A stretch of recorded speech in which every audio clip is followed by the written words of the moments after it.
আসসালামু আলাইকুম গাইস, আপনারা কেমন আছেন? তো আশা করি অনেকটাই ভালো আছি। তো আপনাদের মাঝে আবার একটা নতুন ব্লগ নিয়ে চলে আসলাম।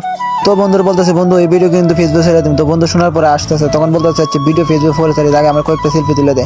আমি বললাম আচ্ছা ঠিক আছে, তাহলে তোর কয়েকটা সেলফি তুলে দিই। তো বন্ধুরা কয়েকটা সেলফি তোলার পরে বন্ধুরা বলতেছে যে আমারও কয়েকটা সেলফি তুলে দে। তো বন্ধু বলছে আচ্ছা ঠিক আছে, তোর কয়েকটা সেলফি তুলে দিতেছি।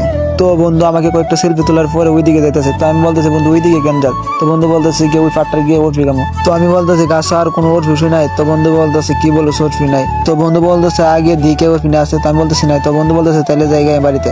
তো বন্ধুরা বলতেছে গিয়ে দিকে কয়েকটা কাঁচা উঠবি পাইলো গিয়ে খাই মনে। তো বন্ধু বলতেছে তাহলে আমার কাছে মোবাইল দে, আমি ভিডিও করি। তো আমি বলতেছি আচ্ছা ঠিক আছে, তুই ভিডিও কর।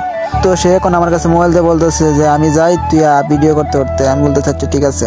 তো আমরা এসে বললাম সে ওর কাছে কাছে। তো সে বলতেছে দেখি আমি ওর শ্বশুর আসিনি, তুই ভিডিও করতে করতে আমি বলছি আচ্ছা ঠিক আছে, আমি ভিডিও করতে করতে আইতাছি। তো বলতেছি কি রে ওর শ্বশুর দিন নাই উঠতে গাইলাম। আমি বলতেছি দেখ ওর শ্বশুর আসেনি। তো বলতেছে আরে নাই। আমি বলতেছি দেখ কাঁচা কাঁচা উঠবে আসেনি, ওই বলে আছে। তো আমি বলতেছি তাহলে পার কাঁচা উঠবি কি করবে, আর কোনো ওর শ্বশুর নেই। ওই বলতেছে আচ্ছা ঠিক আছে পারতাছি। তো আমি বলতেছি জলদি করে পার। ওর বলতেছে আচ্ছা ঠিক আছে পারতেছি। তো ওই গাছের মধ্যে উঠতে গেছে, তো অফ হয়ে যাইতেছে। আমি বলতেছি এই বটলের বাচ্চা তুই পারতাতেন তাহলে তুই আজকে লিখা। ওই বলতেছে আমি পারলেও তুই হয়েছে, তুই অত চিল্লাতেছিস কে লিখা। আমি বলছি আচ্ছা ঠিক আছে তাহলে তুই পার। তো ওই বলতেছে দেখ ওই দাম ফাইনাল হয়েছে। আমি বলতেছি ফাইনাল হয়েছে, ভালো করছো। তো এগুলো এখন গিয়ে দো। ওই বলতেছে আচ্ছা ঠিক আছে দইতাছি। তারপরে সে দই না আমার একটা ওর ভিতরে বলতেছে নে। আমি বলতেছি কাঁচা উরবি কামো। তো সে আমার বলতেছে কি করবে, এখানে কি পাকনা উঠে আসেনি? তাই এখানে তো কাঁচা উরবি, আমিও তো কাঁচা উরবি খাইতেছি। তো আমি তারে বললাম চল এখন বাড়িতে যাই। ওই বলতেছে আচ্ছা ঠিক আছে চল এখন বাড়িতে চলে যাই। তো রাস্তার মধ্যে গিয়ে উঠলাম আমরা দুই বন্ধু। আর রাস্তার মধ্যে আমরা দুই বন্ধু ভিডিও করছিলাম। হঠাৎ করে দিকে আমার সামনে জালমুড়ি। তারপর ওর কাছে মোবাইল দিয়ে গিয়ে বললাম যে মামা 20 টাকার জালমুড়ি দেন।